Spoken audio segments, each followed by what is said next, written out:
Ladies কি নেতা? Ladies.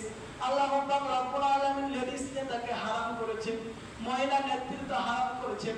কোরআনের ভিতরে আছে, রব্বুল আলামিন পবিত্র কোরআনুল কারীমের ভিতরে জানিয়ে দিয়েছেন, আর রিজালু কাওয়ামুনা আলান নিসা।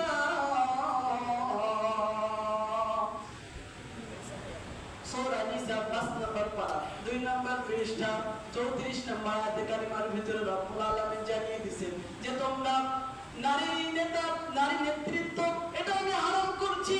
নারী নেতৃত্ব তোমরা বানিও না, কিন্তু আমরা নারী নেতৃত্ব বিদায় করেছি।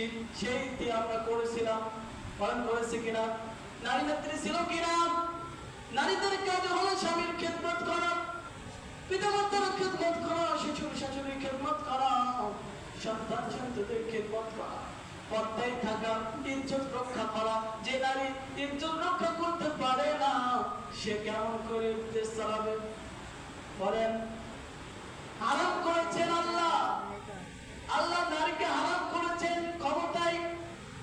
যদি হালাল করতেন তাহলে মা ফাতিমা, আয়েশা রাদিয়াল্লাহু তাআলা আনহা, খাদিজাতুল কুবরা আর অনেক সম্মানীয় নারী আছে, নারী ছিল, তারাই তো আল্লাহ তাদেরকে তো ক্ষমতায় দিতেন।